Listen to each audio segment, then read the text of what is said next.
చాలామందికి ఉన్న questions, pregnancy test positive వచ్చాక ఎన్ని రోజుల్లో డాక్టర్ని కలవాల్సి ఉంటుంది అన్నది. సరే, ఫస్ట్ 6 వీక్స్లో ప్రెగ్నెన్సీ టెస్ట్ పాజిటివ్ వచ్చాక డాక్టర్ని ఖచ్చితంగా కలవాల్సి ఉంటుంది.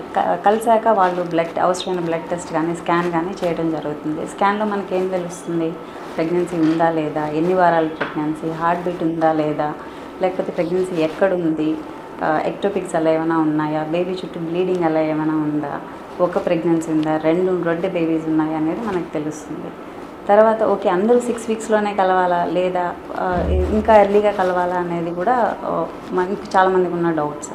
అలాంటి వాళ్ళు ఎవరు ఎర్లీగా కలవాలి అంటే పీరియడ్స్ ఇర్రెగ్యులర్ ఉన్నవాళ్ళు, లేకపోతే ఏదైనా సిమ్టమ్స్ ఉన్నవాళ్ళు, అంటే తరచుగా బ్లీడింగ్ అవ్వడము, లేకపోతే మాటికి పెయిన్ రావడము, ఇలాంటివి ఉంటాయి. ఇంకా కొన్ని బీపీ, ఫస్ట్ నుంచి బీపీ ఉన్నవాళ్ళు, లేకపోతే మెడికల్ కండిషన్స్, బీపీ ఉన్నవాళ్ళు, షుగర్ ఉన్నవాళ్ళు, ప్రీవియస్ అబార్షన్స్ ఉన్నవాళ్ళు, ప్రీవియస్ ఎక్టోపిక్స్, ఇలా ఉన్నవాళ్ళు, ఇంకా ప్రీషియస్ ప్రెగ్నెన్సీ, చాలా ఏళ్ళ తర్వాత ప్రెగ్నెన్సీ ఫస్ట్ టైం కన్ఫర్మ్ అవ్వడము, లేకపోతే ఏదైనా ఐవీఎఫ్ ట్రీట్మెంట్ చేయించుకున్న వాళ్ళు, ఇలాంటి వాళ్ళు చాలా ముందే కలవాల్సి ఉంటుంది.